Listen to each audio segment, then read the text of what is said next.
हरे कृष्णा। आप सभी भक्तों को पापानुकुंचा एकादशी की हार्दिक शुभकामनाएं। आज की वीडियो में हम सुनेंगे पापानुकुंचा एकादशी की पौराणिक कथा, जिसके सुनने मात्र से जीवन के सभी पापों का नाश हो जाता है।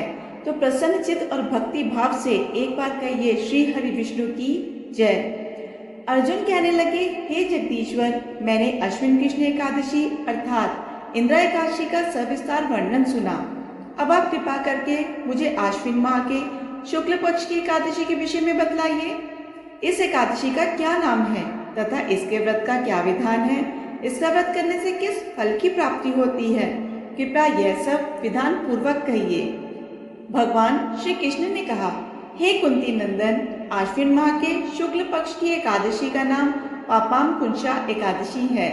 इसका व्रत करने से सभी पाप नष्ट हो जाते हैं तथा व्रत करने वाला अक्षय पुण्य का भागी होता है। अश्विनी शुक्ल एकादशी के दिन इच्छित फल की प्राप्ति के लिए भगवान विष्णु का पूजन करना चाहिए। इस पूजन के द्वारा मनुष्य को स्वर्ग लोक की प्राप्ति होती है। हे अर्जुन, जो मनुष्य कठिन तपस्याओं के द्वारा फल की प्राप्ति करते हैं, वह फल इस एकादशी के दिन क्षीर सागर में शेषनाग पर शयन करने वाले भगवान विष्णु को नमस्कार कर देने से ही मिल जाता है और मनुष्य को यम के दुख नहीं भोगने पड़ते। मनुष्य को पापों से बचने का दृढ़ संकल्प करना चाहिए। भगवान विष्णु का ध्यान स्मरण किसी भी रूप में सुखदायक और पापनाशक है, परंतु पापानुकुंचा एकादशी के दिन प्रभु का स्मरण कीर्तन सभी कलेशों व पापों का शमन कर देता है। अब तुम इसकी कथा सुनो।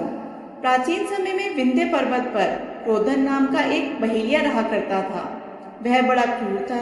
उसका सारा जीवन हिंसा, लूटपाट, मदपान और गलत संगति पाप कर्मों में बीता। जब उसका अंतिम समय आया, तब यमराज के दूत बहेलियों को लेने आए और यमदूत ने बहेलिये से कहा कि कल तुम्हारे जीवन का अंतिम दिन है, हम तुम्हें कल लेने आएंगे। यह बात सुनकर बहेलिया बहुत भयभीत हो गया और महर्षि अंगिरा के आश्रम में पहुंचा और महर्षि अंगिरा के चरणों पर गिरकर प्रार्थना करने लगा, हे ऋषिवर, मैंने जीवन भर पाप कर्म ही किए हैं, कोई भी पुण्य का काम नहीं किया।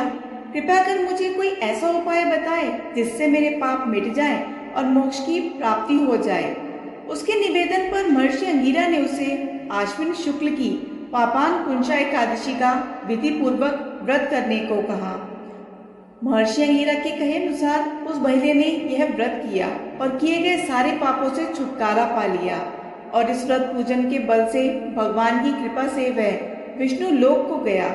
जब यमराज के यमदूत ने इस चमत्कार को देखा तो वह बहेलिये को बिना लिए ही यमलोक वापस लौट आए।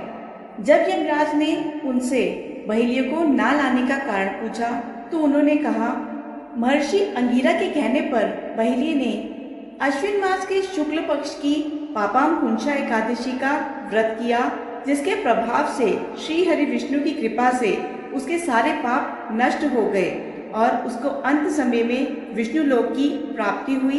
इसलिए हम उसको नहीं ला पाए। ऐसी मान्यता है कि इस व्रत के प्रभाव से साधक को जीवन में सुख, समृद्धि, ऐश्वर्य और सौभाग्य की प्राप्ति होती है और अंत समय में वैकुंठ धाम की प्राप्ति होती है। सभी भक्तजन मिलकर बोले, श्री हरि विष्णु की जय।